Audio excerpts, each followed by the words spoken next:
এই যে বন্ধুরা শুনছো, নতুন নতুন রোমান্টিক ভালোবাসার গল্প পেতে ও শুনতে চাইলে আমাদের সাগর অফিসিয়াল চ্যানেলটি সাবস্ক্রাইব করে বেল বাটনটি অন করে দিও। লাইক কমেন্ট করতে মোটেও ভুলবেন না কিন্তু। ধন্যবাদ সবাইকে। হারামি, চিটার, বাটপার, বেয়াদব, লুচ্চা কোথাকার। আপু, তুমি আমাকে এগুলো বলছো কেন? তোকে কয়বার বলেছি কোনো মেয়ের সাথে কথা বলবি না, কিন্তু তুই তারপরও ভার্সিটিতে তুই কেন ওই মেয়েটার সাথে কথা বললি আরো হেসে হেসে? আরে আপু, ওটা তো। আয়ানে তার কথাটি শেষ করতে পারল না। নদী তার ঠোঁট দখল করে নিল। আয়ানের কোনো রিয়াকশন নেই, যেন এটা তার সাথে আগেও অনেকবার হয়েছে। 3 মিনিট নদী আয়ানকে ছেড়ে দেয়। আপু, আমি তোমাকে কয়বার বলবো এগুলো আমার ভালো লাগে না? আমি তো তোকে বলেছি অন্য কোনো মেয়ের সাথে কথা বলবি না, সেটা আমার ভালো লাগে না। আরে আপু, মেয়েটা আজকে নতুন এসেছিল ভার্সিটিতে, আর ওই মেয়েটা তো শুধু আমার কাছে একটু হেল্প চাইছিল। কি এমন হেল্প যে হেসে হেসে বলতে হবে? ও আমার কাছে পরামর্শ চেয়েছিল যে কার কাছে প্রাইভেট পড়া যায়, আর সবুজ স্যারের টাক মাথা নিয়ে আমরা হাসছিলাম। ভার্সিটিতে কি আর কোনো ছাত্র নেই হেল্প করার জন্য? কেন যে সবাই শুধু আমার জিনিসের দিকে চোখ দেয়, আমার একটুও ভালো লাগে না। তোমার জিনিস মানে? হ্যাঁ বাবু, তুমি তো আমারই জিনিস। ধুর, এসব কথা শুনতে আর ভালো লাগে না। তোমাকে আমার কথা শোনা লাগবে না, শুধু আমার ভালোবাসা নাও। মুয়া, মুয়া। আপু, এবার কিন্তু রাগ হচ্ছে আমার। ওরে আমার পিচ্চি জামাইটা বুঝি রাগ করেছে। আচ্ছা বাবু, তাহলে আমি এখন যাই, তুমি ফ্রেশ হও। আর একটা কথা, আমি যেটা বলেছি সেটা যেন মনে থাকে, কোনো মেয়ের সাথে কথা বলতে পারবি না। এটা বলে নদী আয়ানের রুম থেকে বেরিয়ে নিজের রুমে চলে যায়। এতক্ষণ তো কিছুই বুঝলেন না। চলুন গল্পটা একটু বুঝে আসি। আমাদের নায়ক নায়িকা হচ্ছে চাচাতো ভাই বোন। তাদের বাবারা একই বাড়িতে থাকে। তাদের বাবাদের একটি কনস্ট্রাকশন কোম্পানি আছে, সেটাই তারা 2 ভাই মিলে পরিচালনা করে। নদী আয়ানের থেকে 3 বছরের বড়। নদী পড়ে অনার্স ফাইনাল ইয়ারে, আর আয়ান পড়ে অনার্স প্রথম বর্ষে। নদী আয়ানকে পছন্দ করে আর আয়ানকেই বিয়ে করবে, সেটা পরিবারের সবাই জানে। মানে নদী নিজেই বলেছিল যে সে আয়ানকে ভালোবাসে আর সময় হলে সে আয়ানকে বিয়ে করবে। প্রথমে পরিবারের কেউ রাজি না থাকলেও পরে সবাই নদীর জেদের কাছে হার মানে এবং নদীর কথা সবাই মেনে নেয়। আর আজকে কি হলো সেটা তো আপনারা জানেনই। তাহলে মূল গল্পে ফেরা যাক। নদী চলে গেলে আয়ান তার ড্রেস চেঞ্জ করে খাবার খেতে আসে। খাবার টেবিলে পরিবারের সবাই ছিল। কিরে আয়ান, তোর ঠোঁটগুলো এমন লাল হয়ে আছে কেন? আসলেই তো ঠোঁট লাল হয়ে গেছে। বলতো কি করেছিস তুই? আরে মা, ঠোঁট লাল হবে কেন? আর আমি বা কি করব? আরে বাবি, আপনি ওর ঠোঁটগুলো দেখে যান। তখন নদী সিঁড়ি দিয়ে নিচে নামছিল। নদী তাদের সব কথা শুনে আয়ানের ঠোঁটের দিকে তাকায়। নদী বুঝে যায় যে আয়ানের ঠোঁটে তার লিপস্টিকের দাগই লেগে আছে। আয়ানের মা আয়ানের ঠোঁট দেখার জন্যে তার দিকে যাচ্ছিল। ঠিক তখনই নদী দৌড়ে গিয়ে আয়ানের মুখ চেপে ধরে। কিরে নদী, কি হয়েছে? তুই আয়ানের মুখ চেপে ধরেছিস কেন? আমাকে একটু ওর ঠোঁটগুলো দেখতে দে, আমার খুব টেনশন হচ্ছে। কোনো রোগ টোগ হলো নাকি? আর ছোট আম্মু কিছু হয়নি আয়ানের, তোমার ওই ঠোঁট দেখার কোনো প্রয়োজন নেই। নদী, এগুলো কেমন কথা? তুই ভাবিকে আয়ানের ঠোঁটগুলো দেখতে দে, আমারও তো চিন্তা হচ্ছে। আরে মা, বললাম তো কিছু হয়নি। নদীর মা তখন নদীর কাছে গিয়ে জোর করে নদীর হাত সরিয়ে আয়ানের ঠোঁট দেখে। নদীর মা আয়ানের ঠোঁট ধরলে তার আঙ্গুলে কিছুটা লিপস্টিক লেগে যায়। তখন নদীর মা ব্যাপারটা বুঝতে পারে, আর আয়ানের মাও এটা দেখে বুঝে ফেলে কি হয়েছে। তখন নদী বলে, আসলে আসলে হয়েছে, বুঝতে পেরেছি। আর বলতে হবে না, এখন খেতে বস। তখন নদী খেতে বসে। আর আয়ান, সে তো এতক্ষণে বুঝলো ব্যাপারটা। তখন দুজনেই লজ্জা পাচ্ছিল। তাদের মায়েরা মিটিমিটি হাসছিল। নদী কোনো রকমে একটু খেয়ে হাত ধুয়ে দৌড়ে মারে। আয়ানও ধীরে ধীরে কেটে পড়ে। নদী তার ঘরে গিয়ে দরজা বন্ধ করে খাটে বসে পড়ল। লজ্জায় তার মুখ এখনো লাল হয়ে আছে। ইস, এমন কি করলাম? নিচের উপর বিরক্তিতে ছটফট করতে লাগলো সে। আয়ানের সামনে এমন একটা কাণ্ড করে ফেলাটা তার মোটেও উচিত হয়নি। যদিও আয়ানের প্রতি তার ভালোবাসা অগাধ, কিন্তু মাঝে মাঝে সে নিজেই নিজের আবেগ সামলাতে পারে না। অন্যদিকে আয়ান নিজের ঘরে গিয়ে আয়নার সামনে দাঁড়ালো। তার ঠোঁটের দিকে তাকিয়ে একটা হালকা হাসি ফুটল। নদীর এমন অধিকার ফলানোটা একদিকে যেমন তাকে বিরক্ত করে, তেমনি কোথাও না কোথাও একটা ভালো লাগাও কাজ করে, তবে প্রকাশ করতে ভয় পায়। খাবার টেবিলে তাদের মায়েরা একে অপরের দিকে তাকিয়ে মুচকে হাসছিলেন। নদীর মা আয়ানের মাকে উদ্দেশ্য করে, দেখলেন তো ভাবি কাণ্ডটা, আমার মেয়েটা একটু বেশিই পজিটিভ। হা হা, কি আর বলবেন বলুন তো, তবে ছেলেটাও আমার কম যায় না, ভেতরে ভেতরে হয়তো খুশিই হয়েছে। আপনি কি যে বলেন না, ও এখনো ছোট, নদীর পাগলামিগুলো ঠিক বুঝতে পারে না। ছোট হলেও অনুভূতি তো আছে, তাই না? দেখবেন একদিন ঠিকই বুঝবে। রাতের খাবার শেষে সবাই নিজেদের ঘরে চলে যায়। নদীর ঘুম আসছিল না, বারবার আয়ানের মুখটা মনে পড়ছিল, আর তার বোকামির জন্য নিজের উপর রাগ হচ্ছিল। ভাবছিল কাল সকালে আয়ানের সাথে কিভাবে কথা বলবে। আয়ানও বিছানায় ছটফট করছিল। আজ দুপুরে নদীর সেই অপ্রত্যাশিত চুমুটা কিছুতেই ভুলতে পারছে না। যদিও প্রথমে খারাপ লেগেছিল, কিন্তু পরে কেন যেন একটা অন্যরকম অনুভূতি হচ্ছিল। আপুর চোখে মুখে তার জন্য যে ভালোবাসা দেখতে পায়, সেটা অস্বীকার করার উপায় নেই। পরের দিন সকালে ঘুম থেকে উঠে নদী ফ্রেশ হয়ে নিচে নামে। খাবার টেবিলে গিয়ে দেখে সবাই বসে আছে, শুধু আয়ান ছাড়া। কি রে নদী, আয়ন এখনো ওঠেনি? যা তো মা, একটু ডেকে নিয়ে আয়। নদী ধীরে ধীরে আয়ানের ঘরের দিকে যায়। দরজার কাছে গিয়ে একটু ইতস্তত করে, তারপর কড়া নাড়ে। কে? আমি নদী, মা ডাকছে, জলদি নিচে আয়। আয়ান তাড়াতাড়ি দরজা খুলে দেয়। নদীর দিকে তাকিয়ে হালকা হাসে। হ্যাঁ যাচ্ছি, তুমি যাও। নদী আয়ানের হাসির দিকে তাকিয়ে মুহূর্তের জন্য থমকে যায়। এই ছেলেটা কি আসলেই তার উপর বিরক্ত, নাকি ভেতরে অন্য কিছু চলছে? তারা দুজনে একসাথে খাবার টেবিলে আসে। পরিবেশটা একটু নীরব। গতকালের ঘটনার পর দুজনেই কেমন যেন গুটিয়ে আছে। কিরে, তোরা দুজনে চুপচাপ কেন? কোনো সমস্যা হয়েছে নাকি? আরে না না, এমনিতেই। আজ তোদের ভার্সিটি নেই? না বাবা, আজ আমাদের কোনো ক্লাস নেই। আমারও আজ তেমন কাজ নেই। তাহলে তো ভালোই, আজ দুপুরে সবাই একসাথে খাবো। খাবার শেষ হওয়ার পর নদী ভাবে আয়ানের সাথে একটু কথা বলা দরকার। গতকালের ঘটনাটার জন্য অন্তত একটা সরি বলা উচিত। সে আয়ানের ঘরের দিকে যায়। দরজা খোলা দেখতে পেয়ে ভেতরে ঢোকে। আয়ান তার ডেস্কের সামনে বসে ল্যাপটপে কিছু কাজ করছিল। নদীর পায়ের শব্দ শুনে মুখ তুলে তাকায়। আয়ান, তুমি মানে গতকালকের জন্য সরি। আমি ওভাবে তোমার মুখ চেপে ধরাটা ঠিক হয়নি। আয়ান ল্যাপটপ বন্ধ করে নদীর দিকে তাকায়। তার চোখে কোনো রাগ বা বিরক্তি দেখতে পেল না নদী। ইটস ওকে আপু, তুমি রাগ করেছিলে তাই হয়তো। কিন্তু আমার ওভাবে রিয়াক্ট করাটা ভুল ছিল। তুমি আমাকে ভালোবাসো তাই না আপু? নদীর মুখটা লাল হয়ে যায়। এই প্রশ্নের জন্য সে একেবারেই প্রস্তুত ছিল না। হ্যাঁ বাসি তো, তোকে তো আমি ছোটবেলা থেকেই। আর আমিও তোমাকে, মানে তোমাকে আমার খুব ভালো লাগে আপু। নদী অবাক হয়ে আয়ানের দিকে তাকিয়ে থাকে। এই কথাগুলো কি সে সত্যিই শুনছে? আয়ান কি তাকে ভালোবাসে? আয়ান উঠে এসে নদীর হাত ধরে। তার চোখে এক গভীর আবেগ। আমি জানি তোমার ভালোবাসাটা একটু অন্যরকম, মাঝে মাঝে আমার দম বন্ধ লাগে, কিন্তু এটাও জানি তুমি আমাকে ছাড়া থাকতে পারবে না। আর সত্যি বলতে আমিও এখন তোমাকে ছাড়া কিছু ভাবতে পারি না। নদীর চোখ দিয়ে জল গড়িয়ে পড়ে। এতদিনের চাপা কষ্ট আর অনিশ্চয়তা যেন এক মুহূর্তে দূর হয়ে গেল। তুই তুই সত্যি বলছিস? আয়ান মুচকি হেসে নদীর চোখের জল মুছে দেয়।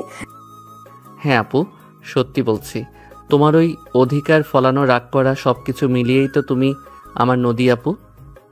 নদী আর নিজেকে সামলাতে পারল না, ঝাঁপিয়ে পড়ে জড়িয়ে ধরল আয়ানকে। তাদের ভালোবাসার এক নতুন অধ্যায় শুরু হলো। তবে এই পথটা কতটা মসৃণ হবে সেটা সময়ই বলবে। সেদিন দুপুরে খাবার টেবিলে এক আনন্দ ঘন পরিবেশের সৃষ্টি হয়। গতকালের চাপা উত্তেজনা যেন আজ একেবারেই নেই। নদীর মা এবং আয়ানের মা নিজেদের মধ্যে খুনসুটিতে মেতেছিলেন, আর তাদের বাবারা হালকা হাসি বিনিময় করছিলেন। নদীর মনে আনন্দের ঢেউ লাগে যখন সে অনুভব করে তাদের সম্পর্কের একটি নতুন সূচনা হয়েছে। আয়ানের চোখেও সে একই রকম উজ্জ্বলতা দেখতে পায়। আচ্ছা ভাই সাহেব, আজ বিকেলে কি কোথাও বের হওয়া যায়? অনেকদিন কোথাও ঘুরতে যাওয়া হয় না। হ্যাঁ ভাবি, আমারও মনে হয় একটু ঘুরে আসা দরকার। কোথায় যাওয়া যায় বলুন তো? আমার মনে হয় নদীর ধারটা ভালোই হবে। খোলা জায়গা, শান্ত পরিবেশ, সূর্যাস্তের সময়টা তো আরো সুন্দর লাগে।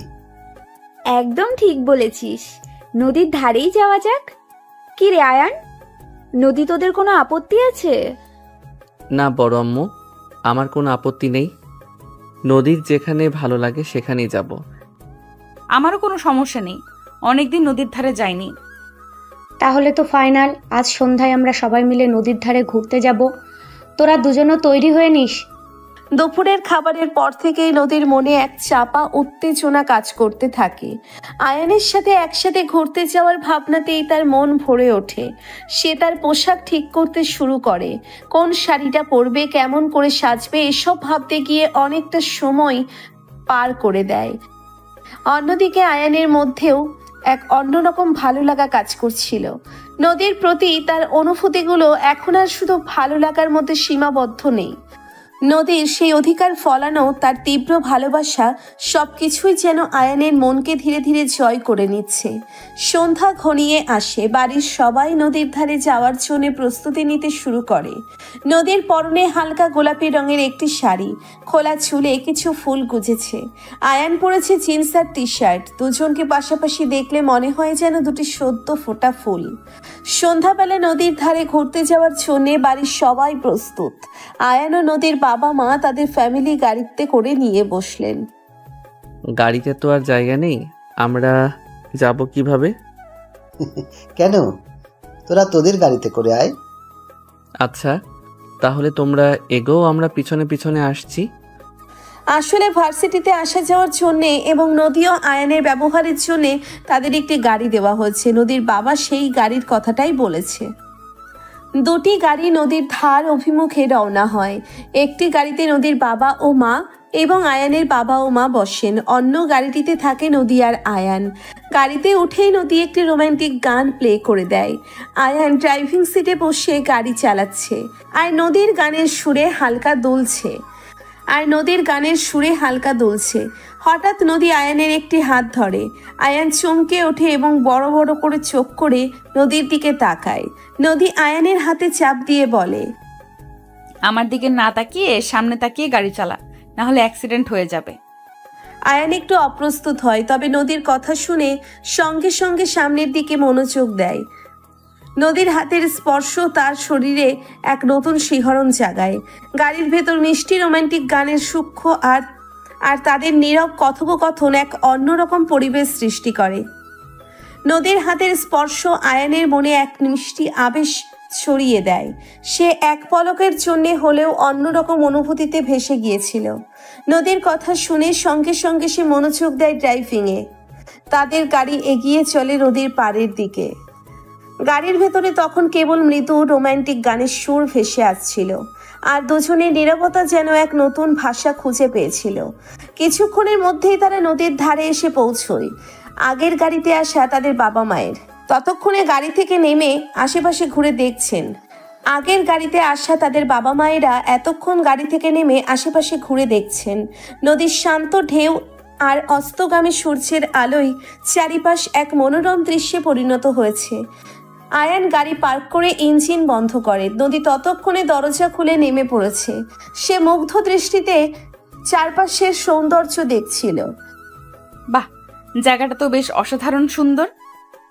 আয়ানও গাড়ি থেকে নেমে নদীর দিকে তাকায়। নদীর চোখে প্রকৃতির এই রূপ যেন আরো বেশি মায়াবী হয়ে উঠল।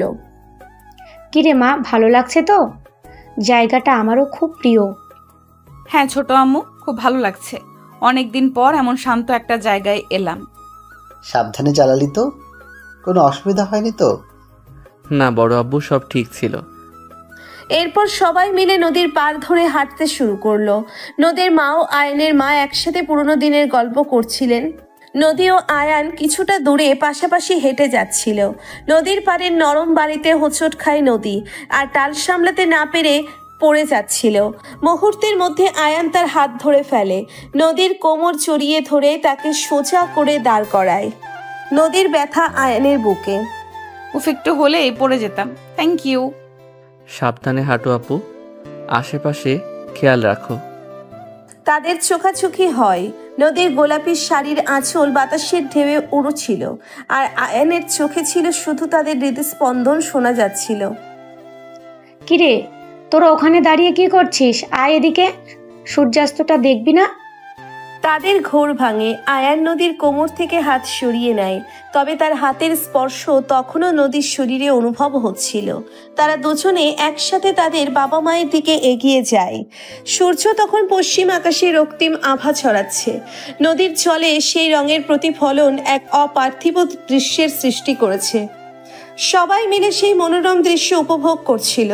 নদীর ঠান্ডা বাতাস তাদের শরীর ছুঁয়ে যাচ্ছিল, আর মনের ভেতর এক প্রশান্তির অনুভূতি জাগছিল। কিছুক্ষণ পর নদীর বাবা বলেন, চলো এবার একটু চা খাওয়া যাক, এখানে একটা ভালো চায়ের দোকান আছে। সবাই হেঁটে সেই চায়ের দোকানের দিকে যায়। নদীর আর আয়ানের মনে তখনও সেই মুহূর্তের রেশ লেগেছিল। তাদের সম্পর্কের নতুন সমীকরণে প্রকৃতিও যেন আজ এক বিশেষ ভূমিকা পালন করেছে। নদীর পাড়ে থাকা চায়ের দোকানে পৌঁছে সবাই আরাম করে বসলেন। গরম চায়ের কাপে চুমুক দিতে দিতে হালকা শীতের আমেজ যেন আরও উপভোগ্য হয়ে উঠল। নদীর মা আর আয়ানের মা নিজেদের মধ্যে বিভিন্ন গল্প জুড়ে দিলেন। তখনও হাসির রোল উঠল, তো কখনো পুরনো দিনের স্মৃতিচারণ। তাদের বাবারাও কাজের জগতে আর সামনাসামনি বিষয় নিয়ে আলোচনায় মশগুল ছিলেন।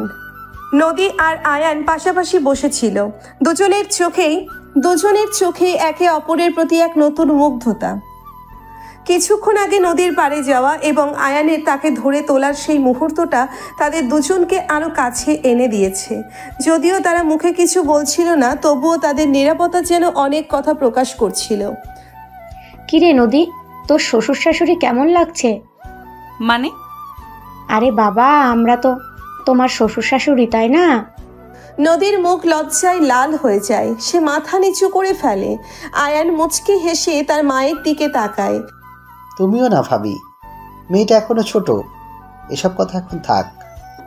আরে না না, ছোট আর কোথায়, অনার্স ফাইনাল ইয়ারে পড়ে, আর আমাদের আয়নাও তো কম যায় না। তাদের মধ্যে হালকা হাসি ঠাট্টা চলতে থাকে। নদীর বুকের ভেতর এক অজানা ভালো লাগা ঢেউ তোলে। আয়ানের পরিবারের সদস্যরাও যেন তাদের সম্পর্কটাকে স্বাভাবিকভাবে মেনে নিয়েছে। এটা ভেবে তার মন শান্তি পায়। চা খাওয়া শেষ হলে নদীর বাবা বলেন, এবার ওঠা যাক, রাত তো কম হয়নি। সবাই ধীরে ধীরে বাড়ির দিকে এগিয়ে যায়। নদীর ঠান্ডা লাগছিল, তাই আয়ান নিজের জ্যাকেট খুলে তার কাঁধে দেয়। নদীর শরীরটা যেন উষ্ণ হয়ে ওঠে সেই স্পর্শে। সে কৃতজ্ঞতার ভরে আয়ানের দিকে তাকায়। গাড়িতে ফেরার পথে নদী আনমনে গুনগুন করছিল। আয়ান এক পলক তার দিকে তাকিয়ে আবার মনোযোগ দেয় ড্রয়িং রুমে। তাদের গাড়িতে সেই আগের রোম্যান্টিক গানটি আবার বাজতে শুরু করলো। ফিরে সবাই ফ্রেশ হয়ে রাতের খাবারের জন্য বসে। খাবারের টেবিলে সেই হাসি খুশির রেশ বজায় থাকে। নদীর মা আয়ানের পছন্দের কিছু পদ রান্না করেছিলেন, আর আয়ানও নদীর প্রিয় মিষ্টি এনেছিল। খাওয়ার পর সবাই কিছুক্ষণ একসাথে বসে গল্প করে। নদীর ছোটবেলা দুষ্টুমি আর আয়ানের শান্ত স্বভাবের ভাব নিয়ে নানা মজার কথা উঠে আসে। নদীর বাবা মা আয়ানের প্রতি তাদের স্নেহ প্রকাশ করেন, আর আয়ানের বাবা মাও নদীকে তাদের মেয়ের মতোই দেখেন। নিজের ঘরে এসে নদীর বারান্দায় দাঁড়ায়। আকাশে অজস্র তারা মিটিমিটি করে জ্বলছে। তার মনে আজ এক অন্যরকম শান্তি। আয়ানের ভালোবাসা আর পরিবারের সমর্থন, এই দুটো জিনিস তার জীবনকে যেন নতুন আলোয় ভরিয়ে তুলেছে। পেছন থেকে কেউ এসে তার কাঁধে হাত রাখে। নদী চমকে ঘুরে দেখে আয়ান দাঁড়িয়ে আছে। কি দেখছো? একা দাঁড়িয়ে? ঠান্ডা লাগবে তো। তারা দেখছি, আজ আকাশটা খুব পরিষ্কার। হ্যাঁ, তোমার মনটাও কি আজ আকাশের মতোই পরিষ্কার? নদী আয়ানের হাত ধরে তার বুকে মাথা রাখে। হ্যাঁ, খুব পরিষ্কার। আজ আমার মনে কোনো মেঘ নেই। আয়ান আলতো করে নদীর চুলে হাত বুলিয়ে দেয়। তাদের নীরব আলিঙ্গনে রাতের নিস্তব্ধতা ভেঙে শুধু ভালোবাসার উষ্ণতা অনুভব হয়। নদীর বারান্দায় তারা বিকেলে কিছুক্ষণ দাঁড়িয়ে থাকে। আয়ানের হাতের স্পর্শে নদীর সমস্ত ক্লান্তি দূর হয়ে যায়, আর নদীর সান্নিধ্যে আয়ান খুঁজে পায় এক গভীর আশ্রয়। চলো ভেতরে যাই, ঠান্ডা লাগছে হয়তো। চলো। তারা দুজনে একসাথে ঘরে ফেরে। বিছানায় গা এলিয়ে দিলেও ঘুম যেন আসতে চায় না। দুজনের মনেই সেই নদীর ধারের স্মৃতি আর পরিবারের উষ্ণ ব্যবহার ভিড় করে থাকে। পরের কয়েকটা দিন নদীর জীবন অন্যরকম ব্যস্ততা নিয়ে আসে।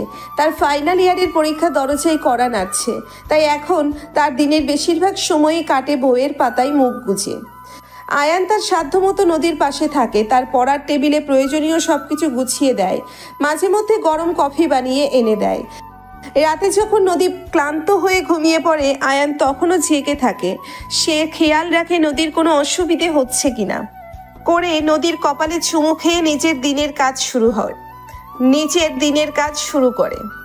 একদিন দুপুরে পড়ার ফাঁকে নদী বারান্দায় এসে দাঁড়ায়। ক্লান্তিতে তার চোখ ঘুমে ঢুলে আসছে। আয়ান এসে তার পাশে দাঁড়ায়। নদী আয়ানের কাঁধে মাথা রাখে। কি হলো আপু, শরীর খারাপ লাগছে? না রে, একটু টায়ার্ড লাগছে, আর পড়তে ভালো লাগছে না। একটু বিশ্রাম নাও, আমি তোমার জন্য শরবত বানিয়ে আনি। আয়ান দ্রুত রান্নাঘরে গিয়ে নদীর অন্য ঠান্ডা শরবত নিয়ে আসে। নদীর হাতে গ্লাস ধরিয়ে দিয়ে বলে, এটা খেয়ে একটু ফ্রেশ হও, তারপর আবার পড়তে বসো। থ্যাংক ইউ সোনা জামাই, তুমি না থাকলে আমার কি হতো। আরে বাবা, আমি তো সবসময় তোমার পাশেই আছি। পরীক্ষার কয়েকটা দিন এভাবেই কাটে। নদীর অক্লান্ত পরিশ্রম আর আয়ানের নিঃস্বার্থ সেবা তাদের ভালোবাসাকে আরো গভীর করে তোলে। তারা একে অপরের শান্তি হয়ে ওঠে। নদীর চোখে ভবিষ্যতের স্বপ্ন, আর সেই স্বপ্নে সবসময় জড়িয়ে থাকে আয়ানের মুখ। একদিন সকালে আয়ানের ঘুম ভাঙে এক মিষ্টি উষ্ণতায়। চোখ খুলে দেখে তার বুকের উপর মাথা রেখে শান্তভাবে ঘুমিয়ে আছে নদী। নদীর এলোমেলো চুল তার মুখের উপর এসে পড়ছে, আর তার নিঃশ্বাসের হালকা স্পর্শ আয়ানের ত্বকে অনুভূত হচ্ছে। এক অপার্থিব শান্তিতে ভরে ওঠে আয়ানের মন। আয়ান আলতো হাতে নদীর চুলের কয়েক লহর সরিয়ে দেয়। নদীর মায়াবী ঘুমন্ত মুখ তার হৃদয়ে এক গভীর ভালোবাসার জন্ম দেয়। কিন্তু পরক্ষণেই মনে পড়ে আজ তাদের দুজনেরই ভার্সিটিতে ক্লাস আছে। আয়ান সাবধানে নড়ে চড়ে নদীকে জাগানোর চেষ্টা করে। আপু, ও আপু, ওঠো, সকাল হয়ে গেছে। নদী প্রথমে একটু কুঁকড়ে যায়, তারপর চোখ খুলে দেখে আয়ানের দিকে তাকিয়ে মিষ্টি করে হাসে। কটা বাজে? ও হ্যাঁ, আসলে আম্মু তোমাকে ঘুম থেকে ডেকে দিতে বলেছিল। আমি এসে দেখি তুমি এমন সুন্দর করে ঘুমাচ্ছ, আর তোমাকে তখন না অনেক কিউট লাগছিল, তাই আমিও ঘুমিয়ে পড়লাম। কথা শেষ না হতেই নদী লজ্জায় রাঙা হয়ে যায়। মুহূর্তের জন্যে আয়ানের চোখের দিকে তাকিয়ে আলতো করে তার গালে একটি চুমু এঁকে দেয়। বাই। এই বলে নদী দ্রুত বিছানা ছেড়ে দৌড়ে দরজার দিকে ছুটে যায়। আয়ান হতভম্বের মতো বিছানায় বসে থাকে। তার আর নদীর সেই মিষ্টি হাসি তার মনে মনে নতুন দিনের সূচনা করে। নদীর ফাইনাল ইয়ারের পরীক্ষার দিনগুলো যেন এক দমবন্ধকর সময়ের মতো বয়ে চলে। পুরো বাড়ি নীরব হয়ে যায় যখন নদী তার রুমে দরজা বন্ধ করে ঘন্টার পর ঘন্টা বইয়ের পাতায় ডুবে থাকে। শুধু প্রয়োজন হলেই আয়ান নিঃশব্দে দরজার ফাঁক দিয়ে কফি বা হালকা স্ন্যাক্স রেখে আসে। নদীর কপালে চিন্তার ভাঁজ দেখে আয়ানের মন খারাপ হয়ে যায়, কিন্তু সে জানে এখন তাকে শুধু সমর্থন জুগিয়ে যেতে হবে। প্রথম পরীক্ষার দিন সকালে আয়ানের ঘুম ভাঙে নদীর তাড়াহুড়োয়।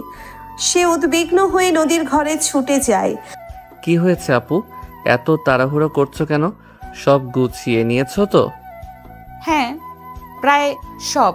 শুধু অ্যাডমিট কার্ডটা যেন খুঁজে পাচ্ছি না। কোথায় রেখেছিলাম মনে পড়ছে না তো। আয়ান শান্তভাবে নদীর পড়ার টেবিল এবং আশেপাশে খুঁজতে শুরু করে। কিছুক্ষণ পর দেখে অ্যাডমিট কার্ডটা তার একটা পুরনো বইয়ের ভেতর রাখা। এই তো এখানে, শান্ত হও আপু, সব কিছু ঠিক হয়ে যাবে। শরীর ঠিক আছে তো? নার্ভাস লাগছে? একটু তো লাগছেই।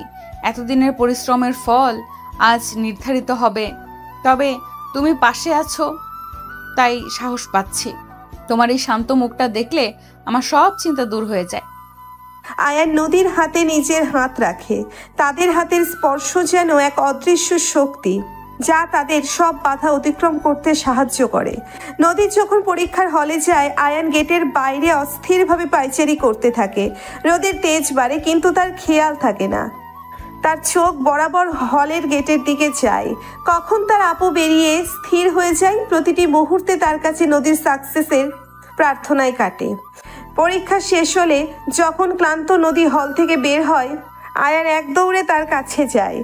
নদীর মুখের দিকে তাকিয়ে সে বুঝতে পারে পরীক্ষা খুব একটা খারাপ হয়নি। কেমন হলো পরীক্ষা? সব উত্তর দিতে পেরেছো? কোনো অসুবিধা হয়নি তো? হ্যাঁ, ভালোই হয়েছে। প্রথমের দিকে একটু ভয় লাগছিল, কিন্তু পরে সব মনে পড়ে যায়। কয়েকটা প্রশ্ন একটু কঠিন ছিল, তবে আশা করি উতরে যাব। এরপরের কয়েকটা দিন একই রুটিনে কাটে। সকালের আলো ফোটার আগেই নদীর ঘুম ভাঙে বইয়ের পাতায়। আর রাতের নিস্তব্ধতায় আয়ান জেগে থাকে তার ক্লান্ত মুখের দিকে তাকিয়ে। পরীক্ষার ফাঁকে যখন একটু সময় পায়, আয়ান নদীর পছন্দের খাবার নিজের হাতে রান্না করে আনে। কখনো দুজনে মিলে বাড়ির ছাদে বসে রাতের আকাশ দেখে, যেখানে অজস্র তারার মাঝে তারা খুঁজে পায় তাদের অনাগত ভবিষ্যতের স্বপ্ন। একদিন রাতে পড়ার টেবিলে ঝুঁকে থাকা নদীর পিঠে আলতো করে হাত বুলিয়ে দেয় আয়ান। নদীর চুলগুলো কপালের উপর এসে পড়ছিল। আর একটুখানি, ওই চ্যাপ্টারটা শেষ করে কিছু পুরনো প্রশ্ন দেখব। কালকের পরীক্ষাটা একটু কঠিন মনে হচ্ছে। আয়ান জানে এখন নদীর উপর কোনো চাপ দেওয়া উচিত না। সে নীরবে নদীর পাশে বসে থাকে, তার হাতে জলের বোতল এগিয়ে দেয়। যতক্ষণ না নদী বই বন্ধ করে ক্লান্ত চোখে তার দিকে তাকায়, ততক্ষণ সে অপেক্ষা করে। নদীর সেই ক্লান্ত মুখের দিকে তাকিয়ে আয়ানের মনে এক গভীর মায়া জন্মায়। পরীক্ষার শেষ দিন আসে। নদীর চোখে মুখে এক মিশ্র অনুভূতি। একদিকে এতদিনের পরিশ্রমের শেষ হওয়ার আনন্দ, অন্যদিকে ভবিষ্যতের রেজাল্ট নিয়ে চাপা উত্তেজনা। আয়ান তাকে জড়িয়ে ধরে কপালে চুমু খায়। শেষ পরীক্ষা দিয়ে যখন নদী বের হয়, তার চোখে মুখে ক্লান্তির ছাপ স্পষ্ট, তবে সেই ক্লান্তির মধ্যেও এক ধরনের তৃপ্তি ঝিলিক দিচ্ছে। আয়ান ছুটে এসে তাকে জড়িয়ে ধরে গভীর ভালোবাসায়। নদী আয়ানের বুকে মুখ লুকায়। শেষ? ফাইনালি শেষ? কেমন হলো? আমার মনে হয় তুমি ফাটিয়ে দিয়েছো। হ্যাঁ, শেষ। মনে হচ্ছে বুকের ওপর থেকে একটা বিশাল পাথর নেমে গেল। পরীক্ষা কেমন হলো সেটা রেজাল্ট বের হলেই জানতে পারবো। তবে আমার মনে হয় আমি আমার সেরাটা দিয়েছি। এখন শুধু অপেক্ষা করার পালা। আয়ান নদীর কপালে একটা লম্বা গভীর চুমু দেয়। তাদের দুজনের মনেই এখন এক নতুন দিগন্তের অপেক্ষা। পরীক্ষার এই কঠিন সময়টা তারা একসাথে পার করেছে, একে অপরের হাত ধরে। আর এই অভিজ্ঞতা তাদের ভালোবাসার ভিতকে আরো মজবুত করেছে, যা ভবিষ্যতের যে কোনো ঝড় মোকাবিলা করতে তাদের সাহায্য করবে। নদীর ফাইনাল ইয়ারের রেজাল্ট বেরোনোর দিন সকাল থেকেই বাড়ির আবহে এক চাপা উত্তেজনা বিরাজ করছে। নদীর মা জায়ানামাজে বসে আল্লাহর কাছে ফরিয়াদ করছেন, তার মেয়ের এত দিনের পরিশ্রম যেন বিফলে না যায়। আয়ানের বাবা গম্ভীর মুখে পত্রিকা ধরে বসে থাকলেও তার চোখ স্থির নয়। কিছুক্ষণ পরপরই দরজার দিকে তাকাচ্ছেন। আয়ান চেষ্টা করছে শান্ত থাকতে, কিন্তু তার পায়ের সামান্য নড়াচড়াই বুঝিয়ে দিচ্ছে ভেতরে কতটা অস্থিরতা কাজ করছে। অন্যদিকে নদী নিজের ঘরে জানালার পাশে চুপচাপ বসে বাইরের দিকে তাকিয়ে, তার চোখে এক শান্ত অথচ গভীর অপেক্ষা। এই তো ওয়েবসাইটে রেজাল্ট দেখা যাচ্ছে। রোল নাম্বারটা দাও তো মা, তাড়াতাড়ি। নদীর হাত সামান্য কাঁপে যখন সে তার রোল নম্বরটি একটি চিরকুটে লিখে বাবার হাতে দেয়। নিঃশ্বাস রুদ্ধ করা নীরবতা নেমে আসে ড্রয়িং রুমে। সবাই স্থির দৃষ্টিতে তাকিয়ে থাকে বাবার হাতের মোবাইলের স্ক্রিনের দিকে। কয়েকটি মুহূর্ত যেন অনন্তকাল মনে হয়। তারপর নদীর বাবার কণ্ঠে ভেসে আসে আনন্দধ্বনি। আলহামদুলিল্লাহ, এ তো ফার্স্ট ক্লাস। অনেক অনেক মোবারক রোমা। খুশির জোয়ারে মুহূর্তেই বাড়ির গম্ভীর পরিবেশ ভেঙে যায়। নদীর মা হাউমাউ করে কেঁদে ওঠেন। তিনি ছুটে গিয়ে নদীকে জড়িয়ে ধরেন, বারবার তার কপালে চুমু খান। আয়ানের চোখে মুখে এক বাঁধ ভাঙা হাসি উপচে পড়ে। সে দ্রুত পায়ে এগিয়ে এসে নদীকে শক্ত করে জড়িয়ে ধরে, যেন তার বিশ্বাসই হচ্ছিল না এতদিনের স্বপ্ন সত্যি হয়েছে। আমি জানতাম আপু, আমি জানতাম তুমি পারবে। আমার সব সময় তোমার উপর অগাধ ভরসা ছিল। এটা তোমার সাপোর্ট ছাড়া কখনোই সম্ভব হতো না আয়ান। তুমি প্রতিটা মুহূর্তে আমার পাশে ছিলে, সাহস জুগিয়েছো। তাদের আবেগ ঘন আলিঙ্গন দেখে বাবা মায়ের একে অপরের দিকে তাকিয়ে হাসেন। তাদের চোখে চিকচিক করছে গর্বের জল। এতদিনের রাতের পর রাত জেগে পড়া দুশ্চিন্তা আর পরিশ্রম আজ সব সার্থক হয়েছে। শুধু কি ফার্স্ট ক্লাস, দেখো তো আর কিছু আছে নাকি। নদীর বাবা স্ক্রল করে দেখেন এবং আরো খুশির খবর দেন। নদী তার বিভাগে প্রথম স্থান অধিকার করেছে। এই খবরে আনন্দ আরো কয়েক গুণ বেড়ে যায়। নদী আবার আনন্দে চিৎকার করে ওঠে এবং আবেগের বশে আবারও আয়ানকে জড়িয়ে ধরে। এই মুহূর্তে সে সম্পূর্ণরূপে ভুলে যায় তাদের আশেপাশে বাড়ির অন্যান্য সদস্যরাও রয়েছে। আপু, একটু খেয়াল করো, এখানে সবাই দেখছে তো। নদীর ঘোর কাটে। আয়ানের বাহু ডোরে আবদ্ধ হয়ে সে অপ্রস্তুতভাবে আশেপাশে তাকায় এবং আবিষ্কার করে তাদের বাবা মা সহ অন্যান্য আত্মীয় স্বজন মুচকি হেসে তাদের দিকে তাকিয়ে আছেন। লজ্জায় তার মুখ কান পর্যন্ত লাল হয়ে যায়। ও আল্লাহ, আমি একদম খেয়াল করিনি। আসলে খুশিতে কি করব বুঝতে পারছিলাম না তো। আর কোনো কথা না বলে নদী দ্রুত পায়ে দৌড়ে সিঁড়ি দিয়ে উপরে নিজের ঘরের দিকে পালিয়ে যায়। আয়ানও অপ্রস্তুত হয়ে কান লাল করে একটু হাসে এবং মাথা নিচু করে দাঁড়িয়ে থাকে। কিরে বাবা আয়ান, এত লজ্জা পাচ্ছিস কেন? এটা তো স্বাভাবিক, ভালোবাসার প্রকাশ এমনিই হয়। একদম ঠিক বলেছিস।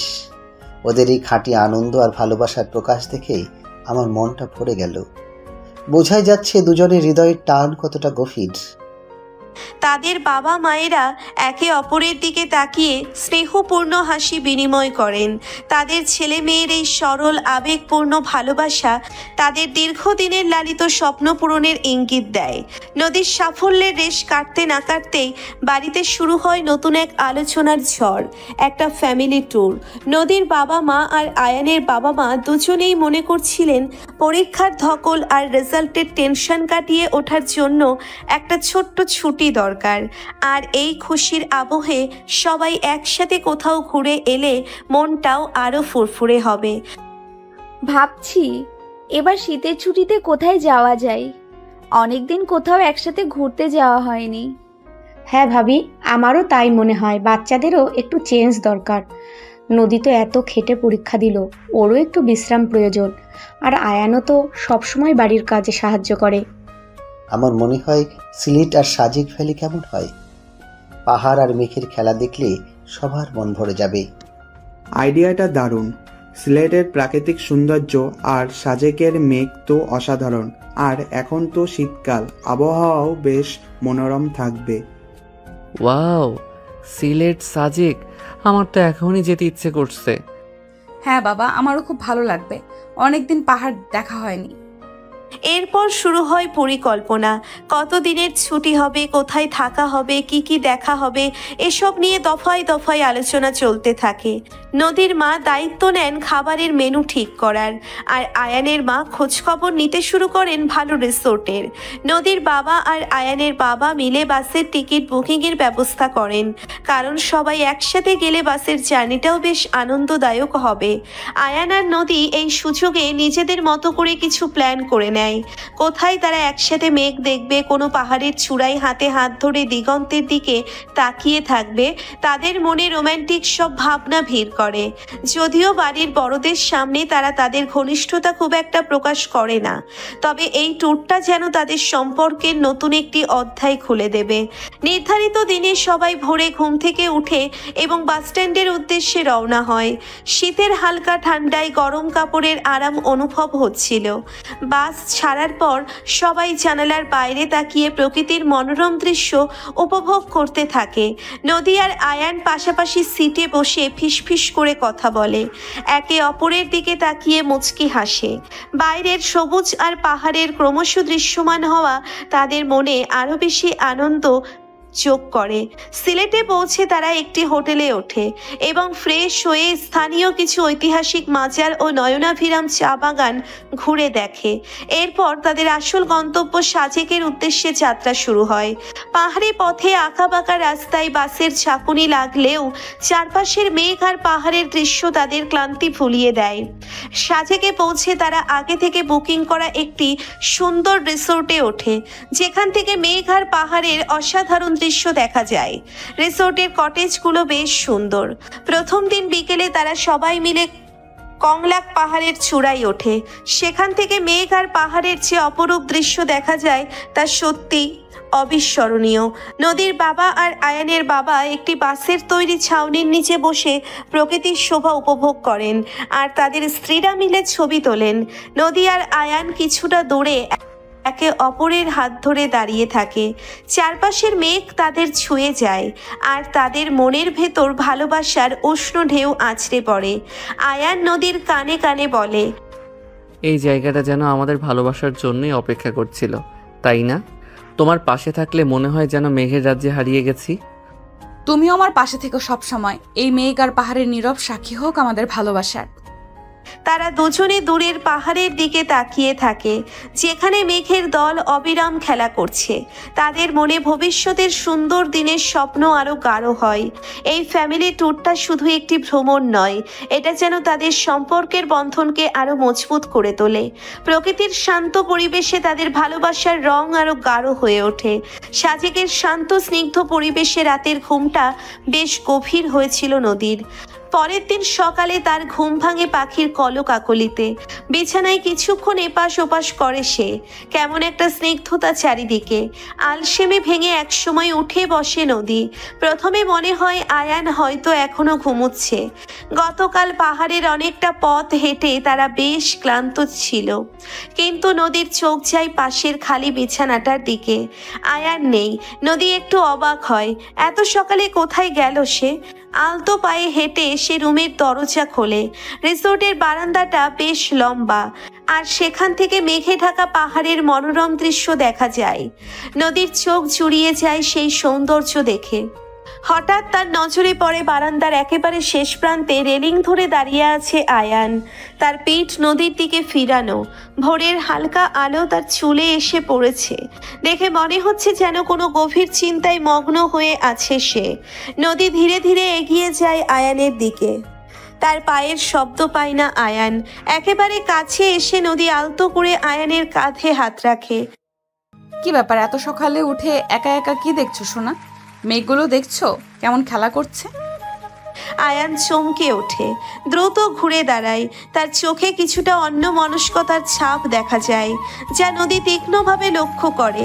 রাতের সেই হাসি খুশি ভাবটা যেন উধাও। ও, তুমি উঠে গেছো? আসলে ঘুম ভাঙার পর আর ঘুম আসতে চাইছিল না, কেমন একটা অস্থির লাগছিল ভেতরে, তাই ভাবলাম একটু হেঁটে আসি, যদি মনটা শান্ত হয়। এখানকার সকালটা দেখছো, অদ্ভুত সুন্দর তাই না? মনে হচ্ছে মেঘের ভেলায় ভেসে বেড়াচ্ছি। নদী আয়ানের পাশে এসে দাঁড়ায়। তাদের দুজনের সামনে মেঘে ঢাকা পাহাড়ের বিশাল ক্যানভাস। ভোরের আলোয় মেঘগুলো সোনার মতো ঝলমল করছে। নদীর হাত ছুঁয়ে যায় আয়ানের হাতের পাতা। সে অনুভব করে আয়ানের হাতটা একটু ঠান্ডা। হ্যাঁ, সত্যি খুব সুন্দর। কিন্তু তুমি কি কিছু ভাবছিলে আয়ান? শুধু কি সকালে সৌন্দর্য দেখছিলে? তোমার চোখে অন্যরকম একটা ভাব দেখলাম। কি হয়েছে বলো তো আমাকে। আসলে ভাবছিলাম আমাদের ভবিষ্যৎ নিয়ে আপু। তোমার তো পড়াশোনা শেষ হলো, এতদিনের স্বপ্ন তোমার পূরণ হয়েছে। এবার কি করবে তুমি? কোনো চাকরির চেষ্টা করবে নাকি অন্য কিছু ভাবছো? আমার মনে হয় এখন তোমার নিজের পায়ে দাঁড়ানো উচিত। নদী আয়ানের হাত ধরে, তাদের দুজনের হাত এখন একে অপরের উষ্ণ স্পর্শে বাঁধা। নদীর চোখের ভাষায় উদ্বেগ ফুটে ওঠে। আমার ভবিষ্যৎ তো তুমি আয়ান, আমার সব স্বপ্ন তো তোমাকে ঘিরেই। চাকরির কথা আমি ভাবিনি এখনো। আমার কাছে সবচেয়ে জরুরি হলো তুমি কি চাও, তুমি কি ভাবছো। তোমার ভালো লাগাই তো আমার ভালো লাগা। তুমি যদি চাও আমি চাকরি করি, আমি নিশ্চয়ই চেষ্টা করব, কিন্তু আমার মন তো সবসময় তোমার কাছেই পড়ে থাকে। তুমি এত ভালো কেন আপু? সব সময় আমার সব চিন্তার আগে তুমি আমার খুশিটাকে দেখো। আমার মনে হয় আমি সত্যি খুব ভাগ্যবান তোমাকে আমার জীবনে পেয়ে। কিন্তু আমি চাই তুমি নিজের স্বপ্নগুলো পূরণ করো, শুধু আমার উপর নির্ভর করে থেকো না। নদী আয়ানের গালে আলতো করে হাত বোলায়, তার স্পর্শে যেন এক গভীর মমতা মিশে আছে। তুমি আমার জীবনের সবচেয়ে প্রেশাস মানুষটা আয়ান। তোমার খুশি আমার কাছে সবচেয়ে বেশি গুরুত্বপূর্ণ। আর আমার স্বপ্নগুলো তো তুমি। তোমার পাশে থেকে আমি যা করব সেটাই আমার স্বপ্ন পূরণ হবে। ভেবো না আমি শুধু তোমার উপর নির্ভর করতে চাই। আমরা তো একে অপরের পরিপূরক, তাই না? তারা কিছুক্ষণ নীরবে দাঁড়িয়ে থাকে। তাদের চারপাশে মেঘেরা ভেসে বেড়ায়, আর তাদের মনের আকাশে ভালোবাসার রং আরও গাঢ় হয়। ভোরের এই শান্ত স্নিগ্ধ পরিবেশে তাদের ভবিষ্যৎ জীবনের স্বপ্নগুলো যেন আরও স্পষ্ট হয়ে ওঠে। তাদের নীরবতাও যেন একে অপরের মনের ভাষা বুঝতে পারে। ভোরের সেই মিষ্টি কথোপকথনের পর দুজনের মন হালকা হয়ে যায়। আয়ানের দুশ্চিন্তা কিছুটা কমে, আর নদীর মনে আয়ানের ভালোবাসার গভীরতা আরও স্পষ্ট হয়। তারা একসাথে রিসোর্টে ফিরে আসে এবং অন্যদের সাথে নাস্তা করতে যোগ দেয়। নাস্তার টেবিলে গতকালকের ভ্রমণের গল্প আর আজকের কোথায় যাওয়া হবে তা নিয়ে আলোচনা চলতে থাকে। নদীর বাবা প্রস্তাব দেন আজ তারা কাছাকাছি একটা ঝর্ণা দেখতে যাবে। পাহাড়ের আঁকাবাঁকা পথ পেরিয়ে ঝর্ণার শীতল জল স্পর্শ করার অভিজ্ঞতা নাকি অসাধারণ। সবাই এই প্রস্তাবে রাজি হয়। নাস্তা শেষ করে সবাই গাড়িতে ওঠে। পাহাড়ের মনোরম দৃশ্য দেখতে দেখতে তারা এগিয়ে চলে ঝর্ণার দিকে। গাড়িতে হালকা গান বাজছে, আর সবাই নিজেদের মতো গল্পে মশগুল।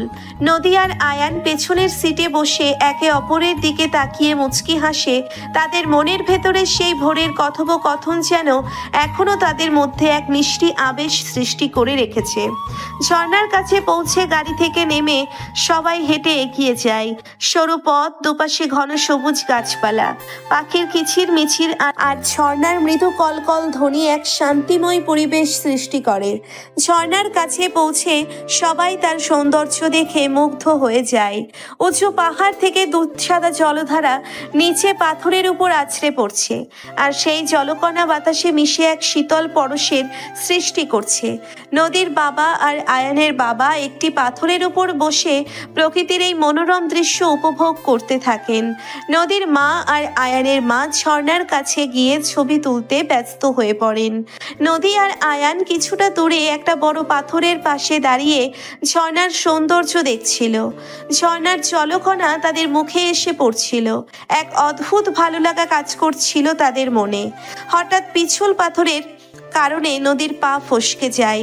সে পড়ে যাওয়ার উপক্রম হলে মুহূর্তের মধ্যে আয়ান তার হাত ধরে ফেলে, কিন্তু ভারসাম্য রাখতে না পেরে আয়ানও সামান্য টলে যায় এবং দুজনেই একে অপরের উপর হুমড়ি খেয়ে পড়ে। তাদের দুজনের শরীর একে অপরের খুব কাছে চলে আসে। নদীর নরম ঠোঁট ছুঁয়ে যায় আয়ানের ঠোঁটের কিনারা। অপ্রত্যাশিত এই স্পর্শে দুজনেই হকচকিয়ে যায়। চারপাশের ঝর্ণার কলকল ধ্বনি যেন মুহূর্তে স্তব্ধ হয়ে যায় তাদের কাছে। নদীর চোখ বিস্ফোরিত, সে অপলক দৃষ্টিতে আয়ানের মুখের দিকে তাকিয়ে থাকে। আয়ানেরও একই অবস্থা। তাদের দুজনের হৃদস্পন্দন দ্রুত হতে শুরু করে। এই প্রথম তাদের মধ্যে এত কাছ থেকে শারীরিক স্পর্শ ঘটল, আর সেই স্পর্শ যেন এক নতুন অনুভূতির জন্ম দিল দুজনের মনেই। কিছুক্ষণ তারা সেই অবস্থাতেই থাকে, তারপর নিজেদের ভুল বুঝতে পেরে দুজনেই দ্রুত সরে আসে। নদীর মুখ লজ্জায় লাল হয়ে যায়।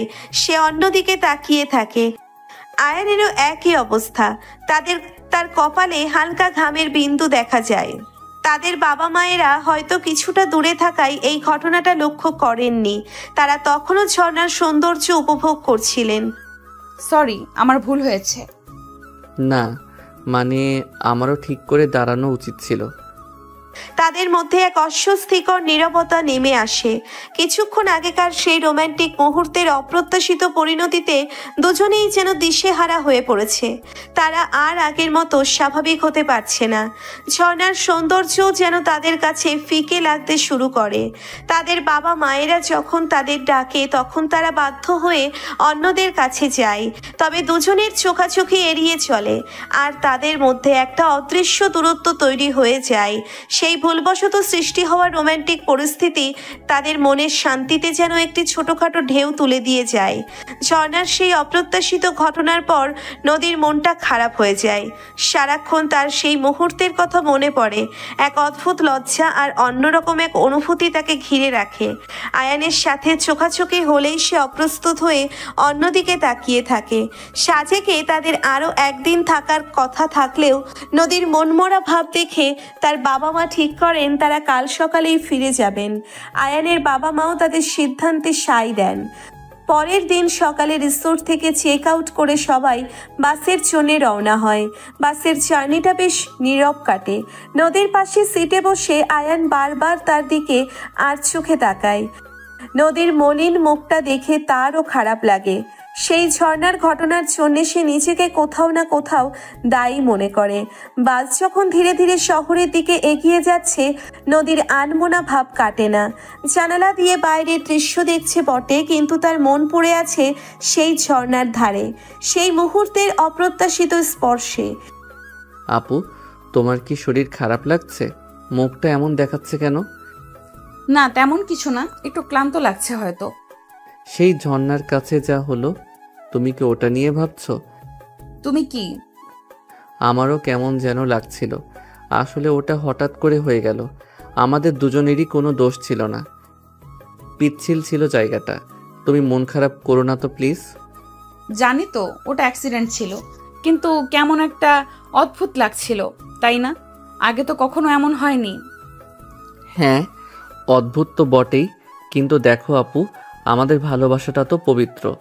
একটা অ্যাক্সিডেন্টের জন্য সেটা তো আর পাল্টে যাবে না, তাই না? তুমি আমার উপর বিশ্বাস রাখো। আয়ানের উষ্ণ হাতের স্পর্শ নদীর মনে সাহস যোগায়। সে আয়ানের দিকে তাকিয়ে হালকা হাসে। আমি জানি আয়ান, আমার তোমার উপর পুরো বিশ্বাস আছে। আসলে হঠাৎ করে এমন হওয়ায় একটু অন্যরকম লাগছিল। বোঝো তো, আমারও কেমন যেন লাগছিল। মনে হচ্ছিল যেন আমি কোনো ভুল করে ফেলেছি। নদী আয়ানের হাতটা আরো শক্ত করে ধরে। তুমি কোনো কিছু ভুল করনি, ওটা একটা অপ্রত্যাশিত মুহূর্ত ছিল। আর সত্যি বলতে আমারও খারাপ লাগেনি।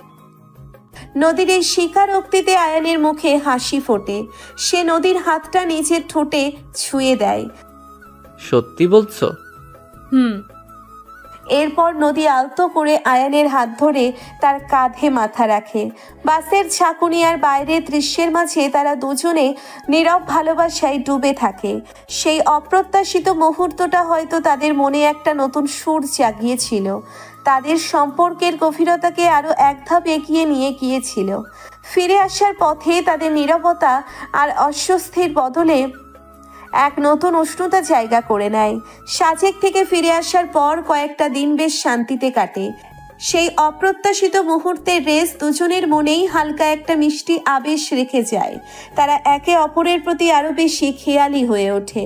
ছোট ছোট ব্যাপারেও দুজনের প্রতি গভীর মনোযোগ দেখা যায়। একদিন ছুটির সকালে নদীর ঘুম ভাঙে আয়ানের হাতের আলতো স্পর্শে। চোখ খুলে দেখে আয়ান তার পাশে বসে এক দৃষ্টিতে তার দিকে তাকিয়ে আছে। কি ব্যাপার এত সকালে? আর এভাবে কি দেখছো? ভাবছিলাম আমার আপুটা যখন ঘুমায় তখন তাকে ঠিক কতটা মায়াবী লাগে। নদী লজ্জায় মুখ লুকায়। আয়ান তার কপাল থেকে কয়েকটা এলোমেলো চুল সরিয়ে দেয়। চলো নিচে যাই, মা নাস্তা বানিয়েছেন। তারা দুজনে একসাথে নিচে নামে। খাবার টেবিলে তাদের বাবা মায়েরা আগেই এসে বসেছেন। সকালের নাস্তাটা আজ যেন আরো বেশি আন্তরিক আর আনন্দময় হয়ে ওঠে। সবাই মিলে নিজেদের পছন্দের খাবার ভাগ করে খায়, হাসি ঠাট্টা চলে। নাস্তা শেষে নদীর মা বলেন, আজ তো ছুটি, ভাবছি সবাই মিলে একটু অন্যরকম কিছু করি। হ্যাঁ, ভালো প্রস্তাব। কি করা যায় বলো তো? আমার মনে হয় আজ আমরা সবাই মিলে পুরোনো দিনের কিছু ছবি দেখি। নদীর আর আয়ানের ছোটবেলাকার অনেক মজার ছবি আছে। ও বাবা, তোমরা সবসময় আমার ছোটবেলার এমব্রেসিং ছবিগুলো বের করো। আরে আপু, ওগুলো তো খুব মিষ্টি ছবি, চলো না দেখি। সবাই মিলে নদীর আর আয়ানের ছোটবেলার অ্যালবামের পাতা উল্টাতে শুরু করে। আর দুষ্টুমি ভরা ছবি দেখে হাসির রোল ওঠে। নদী প্রথমে কিছুটা লজ্জা পেলেও পরে সেও অন্যদের সাথে হাসিতে যোগ দেয়। আয়ান সুযোগ পেলেই নদীর দিকে তাকিয়ে মুচকি হাসে, যেন সেই ছোটবেলা থেকেই নদীর প্রতি তার এক নীরব আকর্ষণ ছিল। দুপুরের খাবারের পর নদীর মা বলেন, বিকেলে আমরা ছাদে বসে একটু গল্প গুজব করব, আর নদীর হাতের স্পেশাল চা তো থাকবেই। বিকেলবেলা বাড়ির ছাদ এক মিলন মেলায় পরিণত হয়। শীতল বাতাসে নদীর হাতের সুগন্ধি চা আর সাথে হালকা স্ন্যাক্স যেন মুহূর্তটাকে আরো উপভোগ্য করে তোলে। তাদের বাবা মায়েরা নিজেদের পুরনো দিনের স্মৃতিচারণ করে, আর নদী ও আয়ান চুপচাপ বসে তাদের কথা শুনে, কখনো একে অপরের দিকে তাকিয়ে হাসে। হঠাৎ আকাশ কালো করে বৃষ্টি নামে। সবাই তাড়াতাড়ি ছাদের জিনিসপত্র সরিয়ে ভেতরে চলে আসে। বৃষ্টির রিমঝিম শব্দে ঘরের ভেতরের পরিবেশটা আরো শান্ত ও রোমান্টিক হয়ে ওঠে। নদী আনমনে জানালার পাশে দাঁড়িয়ে বৃষ্টি দেখছিল। আয়ান এসে তার পাশে দাঁড়ায়। নদী আয়ানের কাঁধে মাথা রাখে। বৃষ্টিটা দেখছো কেমন শান্ত আর স্নিগ্ধ? আমার খুব ভালো লাগছে আজ। মনে হচ্ছে যেন সব টেনশন দূর হয়ে গেছে। আয়ান নদীর হাত ধরে তাদের নীরব আলিঙ্গনে বাইরের বৃষ্টির শব্দ আর ভেতরের ভালোবাসার উষ্ণতা একাকার হয়ে যায়। রাতের খাবারের পর সবাই একসাথে বসে টিভি দেখে। পুরনো কোনো সিনেমা চলছে আর সবাই মিলে হাসতে হাসতে দেখে। নদীর ক্লান্ত লাগলে আয়ান আলতো করে তার মাথায় হাত বুলিয়ে দেয়। ঘুমোতে যাওয়ার আগে আয়ান নদীর ঘরে আসে। শুভরাত্রি আপু। শুভরাত্রি সোনা। আজ একটা খুব সুন্দর দিন কাটালাম, তাই না? হ্যাঁ, খুব সুন্দর। এমন দিনগুলো যেন সব সময় ফিরে আসে। আলো নিভে যায় আর তাদের ভালোবাসার নীরব সাক্ষী থাকে রাতের নিস্তব্ধতা। একটি সাধারণ ছুটির দিনও তাদের সম্পর্কের গভীরতাকে আরো এক নতুন মাত্রা দিয়ে যায়। ছুটির সেই সুন্দর দিনটির কয়েকদিন পর সন্ধ্যায় আয়ান ল্যাপটপে নিজের ভার্সিটির নোটিশ বোর্ড দেখছিল। হঠাৎ তার চোখ আটকে যায় একটি নোটিশের দিকে। তাদের ফার্স্ট ইয়ারের ফাইনাল পরীক্ষার রুটিন প্রকাশিত হয়েছে। পরীক্ষার তারিখ এগিয়ে এসেছে, বেশ দ্রুতই। আপু দেখো তো, আমাদের ফাইনাল পরীক্ষার ডেট দিয়েছে, আর বেশি দিন নেই হাতে। ও সত্যি? কবে থেকে শুরু? আয়ান খানিকটা স্ক্রল করে দেখে, জানায় আগামী মাসের প্রথম সপ্তাহ থেকেই পরীক্ষা শুরু। পরীক্ষার ডেট দেখে আয়ান কিছুক্ষণ চিন্তিত হয়ে পড়ে। তারপর তার মনে পড়ে তার নানার বাড়ির কথা। অনেকদিন যাওয়া হয়নি সেখানে, আর পরীক্ষার আগে একটু ফ্রেশ হয়ে এলে হয়তো ভালোই হবে। আপু, আমার একটা কথা ছিল। ও বলো, কি বলবে?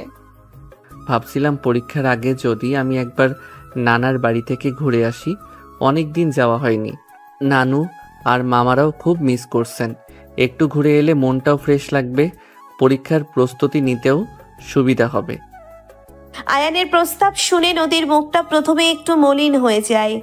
আর আয়ানের প্রতি তার অতিরিক্ত ভালোবাসার কারণে সে চায় না আয়ান চোখের আড়াল হোক, বিশেষ করে এখন যখন তাদের সম্পর্কটা এত সুন্দর একটা মোড় নিয়েছে। হ্যাঁ বাবা, তোমার নানার বাড়ি থেকে ঘুরে আসাটাই ভালো হবে, মনটা একটু বদলাবে। কবে যেতে চাস? আমারও কোনো আপত্তি নেই, বরং ভালোই লাগবে। তোমার নানু ও মামারা খুশি হবেন। তাহলে টিকিট বুকিংয়ের ব্যবস্থা করি। কতদিনের জন্য যেতে চাও তুমি? দিন 5 জন্যে ভাবছিলাম, পরীক্ষার সপ্তাহখানেক আগে ফিরে আসব। পরিবারের সবাই আয়ানের এই প্ল্যানে রাজি হয়। নদীর মুখের দিকে তাকিয়ে তারা বুঝতে পারে হয়তো সে খুব একটা খুশি হয়নি, কিন্তু আয়ানের আগ্রহের কাছে সেও হার মানে। হ্যাঁ যাও ঘুরে এসো, মন ফ্রেশ করে পরীক্ষা দিও। আয়ান নদীর মনের ভেতরের চাপা কষ্টটা বুঝতে পারে। সে নদীর হাত ধরে। তুমি রাগ করছো আপু? আমি না গেলে তুমি কি খুব খারাপ বোধ করবে? খারাপ তো লাগবেই, তুমি তো জানো, কিন্তু তোমার যদি যেতে ইচ্ছে করে তাহলে যাও। আমার ভালো লাগা না লাগার চেয়ে তোমার খুশিটা তো বেশি জরুরি। শুধু সাবধানে যেও আর তাড়াতাড়ি ফিরে এসো, আমার খুব চিন্তা হবে তোমার জন্য। তুমি একদম ভেবো না, আমি ঠিক সময় ফিরে আসব আর গিয়ে তোমাকে রোজ ফোন করব। তুমি বরং আমার পরীক্ষার জন্য দোয়া করো। নদীর মন খারাপ থাকলেও সে আয়ানের ইচ্ছেকে সম্মান জানায়, তবে ভেতর থেকে একটা চাপা অস্থিরতা তাকে কুড়ে কুড়ে খায়। আয়ানের চোখের আড়াল হওয়াটা যেন তার কাছে একটি দীর্ঘ বিরহের মতো মনে হয়।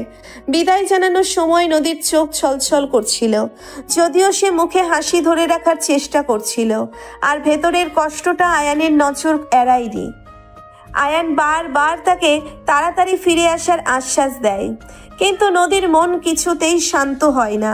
বাস যতক্ষণ পর্যন্ত তাদের চোখের আড়াল না হয়, নদী দরজার কাছে দাঁড়িয়ে থাকে এক দৃষ্টিতে।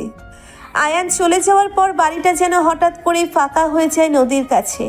আগে যখন আয়ান ভার্সিটিতে থাকতো তখনও সে জানতো দিনের শেষে আয়ান বাড়ি থাকবে, কিন্তু এবার যেন একটা লম্বা সময়ের অপেক্ষা তার দরজায় কড়া নাড়ছে। নদীর মন খারাপ থাকে সারাক্ষণ, সে ঠিকমতো খায় না, কারোর সাথে তেমন কথা বলে না। তার মন পড়ে থাকে সেই দূরে, যেখানে আয়ান এখন তার নানার বাড়িতে। রাতের বেলা বারান্দায় দাঁড়িয়ে আকাশের দিকে তাকিয়ে থাকে, যেন ওই তারাদের মাঝেই সে আয়ানের মুখটা গুজে ফেরে। নদীর মা নদীর ধারে আসে। কি রে মা, তুই এখনো জেগে? এত রাত হয়েছে, ঘুমোতে যা। ঘুম আসছে না মা, আয়নের কথা মনে হচ্ছে খুব। আমি বুঝতে পারছি তোর কষ্ট হচ্ছে, কিন্তু দেখিস কয়েকটা দিনের তো ব্যাপার, ও ঠিক ফিরে আসবে। তুই বরং ওর জন্য দোয়া কর যেন ওর পরীক্ষাও ভালো হয় আর ও নিরাপদে থাকে। মায়ের কথাই যদি কিছুটা শান্ত হয় বটে, কিন্তু তার মনের অস্থিরতা সহজে কাটে না। সে সারাদিন আনমনে ঘুরে বেড়ায়। আয়ানের স্মৃতিগুলো যেন তার চারপাশে ভন ভন করে। তাদের একসাথে কাটানো সুন্দর মুহূর্তগুলো তার মনে ভিড় করে আসে, আর প্রতিবারই তার মন খারাপ হয় এই ভেবে যে এখন আয়ান তার পাশে নেই। আয়ানের ফোন আসে রোজ, নদীর সাথে লম্বা সময় ধরে কথা বলে সে, নানার বাড়ির গল্প করে, সেখানকার প্রকৃতির বর্ণনা দেয়, নদীর পরীক্ষার প্রস্তুতির খবর নেয়, তাকে সাহস যোগায়। কিন্তু শুধু ফোনের আওয়াজ যেন নদীর শূন্যতা পূরণ করতে পারে না। আয়ানের স্পর্শ আর মুখের হাসি, তার দুষ্টুমি ভরা চাহনি সবকিছু খুব মিস করে। একদিন রাতে ফোনে কথা বলার সময় নদীর গলা ধরে আসে। কি হয়েছে আপু, কাঁদছো নাকি? তোমাকে খুব মিস করছি আয়ান, মনে হচ্ছে যেন অনেক দিন হয়ে গেছে তোমাকে দেখি না। আমিও তোমাকে খুব মিস করছি নদী, বিশ্বাস করো এখানে এক মুহূর্তও ভালো লাগছে না তোমাকে ছাড়া। দিন গুনছি কখন বাড়ি ফিরবো। তুমি শুধু একটু ধৈর্য ধরো আর মন খারাপ করো না প্লিজ। তোমার মন খারাপ হলে আমারও ভালো লাগে না। আয়ানের কথাই নদীর মন কিছুটা হালকা হয়। সে বুঝতে পারে শুধু সে একা নয়, ওপাশে আয়ানের মনও তার জন্য ব্যাকুল। এই বিরহ যেন তাদের ভালোবাসাকে আরো গভীর করে তোলে। তারা দুজনেই একে অপরের গুরুত্ব আরো ভালোভাবে অনুভব করতে পারে সেই কটা দিনে। আয়ানের ফোনের অপেক্ষায় আর আয়ানের দিন কাটে নদীর কাছে ফিরে যাওয়ার অপেক্ষায়। অপেক্ষার প্রহর শেষ হয়। সেদিন সন্ধ্যায় নদীর দরজার কড়া নাড়ার শব্দ শুনে তার বুকের ভিতরটা ধুক করে ওঠে। সে ছুটে গিয়ে দরজা খোলে এবং দেখে দরজার ওপাশে দাঁড়িয়ে আছে আয়ান। তার মুখে ক্লান্তির ছাপ, তবুও সেই চেনা মিষ্টি হাসিটা অমলিন। আয়ানকে দেখা মাত্রই নদীর সব কষ্ট, সব অভিমান যেন এক মুহূর্তেই জল হয়ে যায়। সে কোনো কথা না বলে ঝাঁপিয়ে পড়ে আয়ানের বুকে এবং হাউ মাউ করে কেঁদে দেয়। এতদিন ধরে বুকের ভেতর চেপে রাখা বিরহের কান্না যেন আজ বাঁধ ভাঙা বন্যার মতো নেমে আসে। আয়ান আলতো হাতে নদীকে জড়িয়ে ধরে, তার চুলে বিলি কেটে দেয়, কপালে স্নেহাশিস এঁকে দেয়। এই তো আমি এসে গেছি আপু, আর কাঁদিস না লক্ষ্মীটি। আমারও তোমাকে ছাড়া একটা দিনও ভালো লাগেনি। দেখো আমি ঠিক ফিরে এসেছি। নদী তখনও আয়ানের বুকে মুখ গুজে কাঁদছে। তার ভেজা শ্বাস আয়ানের জামা ভিজিয়ে দিচ্ছে। আয়ান নীরবে তাকে সান্ত্বনা দেয়, তার পিঠে হাত বুলিয়ে দেয়। কিছুক্ষণ পর নদীর কান্না কিছুটা থামে, যেন আবার ছেড়ে দিলেই সে হারিয়ে যাবে। নদী আয়ানের বুক থেকে মুখ তুলে ভেজা চোখে বলে, আর কখনো যেও না আমাকে ছেড়ে আয়ান, তোমাকে ছাড়া আমার খুব কষ্ট হয়। আর যাব না আপু, আমার পরীক্ষাও তো প্রায় চলে এসেছে, এখন তো এখানেই থাকতে হবে। আয়ানের ফিরে আসার আনন্দে নদীর মন ভরে ওঠে, কিন্তু সেই দূরে থাকার কষ্টের স্মৃতি তখনও তার মনকে কিছুটা অস্থির করে রাখে। কিছুক্ষণ পর নদী আয়ানের হাত ধরে তাদের বাবার কাছে যায়। বাবা, আমার একটা কথা ছিল তোমার কাছে। হ্যাঁ মা, বলো কি বলবে। বাবা, আমি আর চাই না আয়ানের থেকে দূরে থাকতে। আমার মনে হয় আমরা আজকেই বিয়ে করতে চাই। নদীর কথা শুনে তার বাবা প্রথমে কিছুটা অবাক হন। মা, আমি বুঝতে পারছি তুই আয়ানকে কতটা ভালোবাসিস, আর ওকে ছাড়া থাকতে তোর কষ্ট হয়, কিন্তু একটু ধৈর্য ধর, সামনে আয়ানের পরীক্ষা। এই সময় বিয়ের ঝামেলায় জড়িয়ে পড়লে ওর পড়াশোনায় মন বসানো কঠিন হবে। আমার বিশ্বাস ও ভালো রেজাল্ট করবে। ওর পরীক্ষা শেষ হলেই আমরা অবশ্যই তোদের বিয়ের ব্যবস্থা করব। তখন তোরা সারা জীবন একসাথে থাকতে পারবি। একটু অপেক্ষা কর মা। কিন্তু বাবা। প্লিজ মা, আমার কথাটা শোন। আয়ানের ভবিষ্যতের কথাটাও তো ভাবতে হবে। ও পরীক্ষা দিক, তারপর আমরা ধুমধাম করে তোদের বিয়ে দেব, কেমন? বাবার যুক্তিতে নদীর মন কিছুটা শান্ত হয়। সে বুঝতে পারে বাবার কথাগুলো ঠিক। আয়ানের ভবিষ্যতের কথা ভেবে তাকে এখন ধৈর্য ধরতে হবে। সে আয়ানের দিকে তাকায়। আয়ানও তার চোখে মুখে সান্ত্বনার সৃষ্টি দেয়।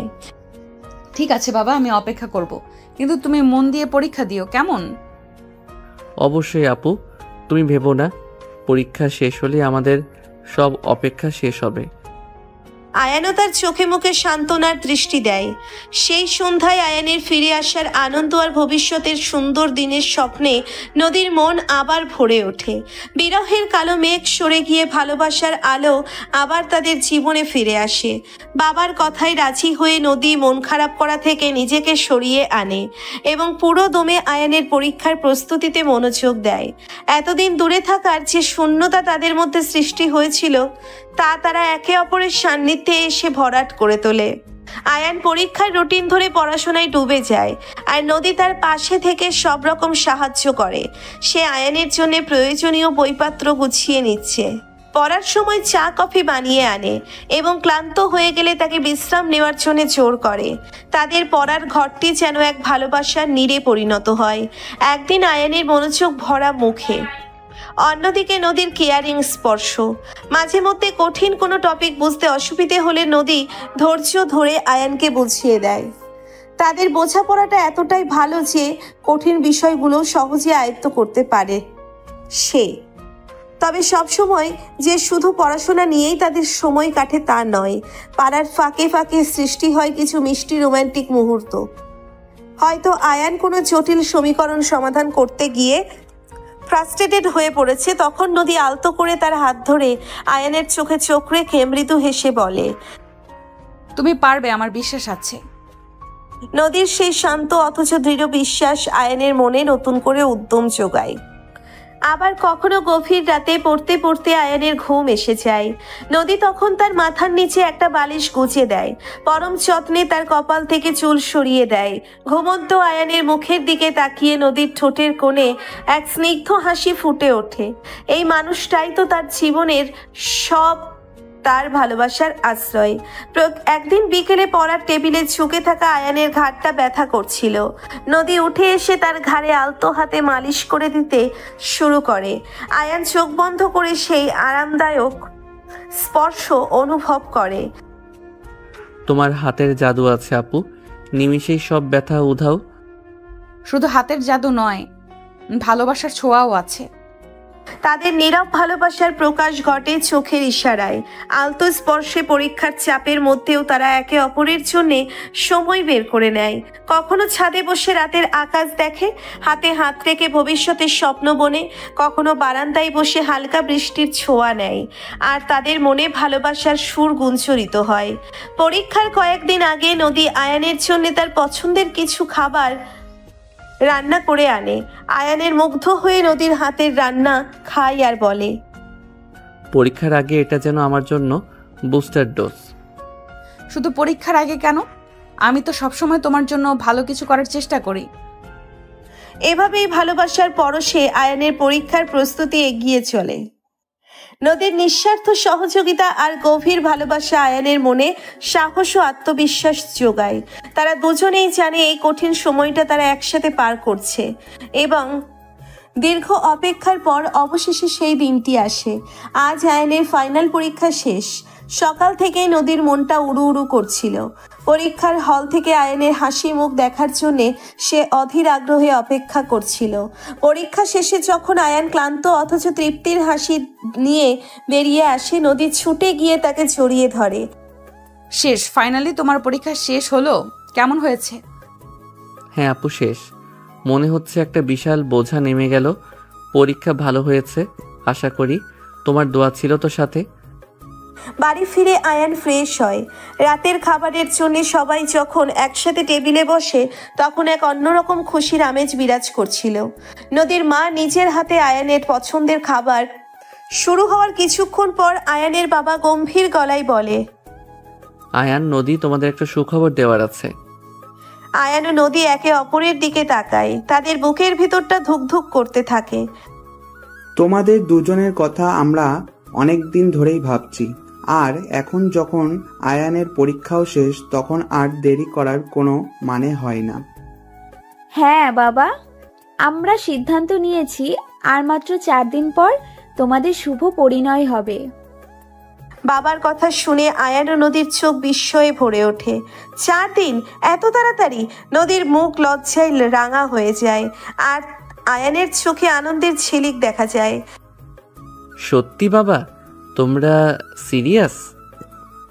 হ্যাঁ বাবা, আমরা শুভ কাজ আর ফেলে রাখতে চাই না। তোমরা দুজনে রাজি তো?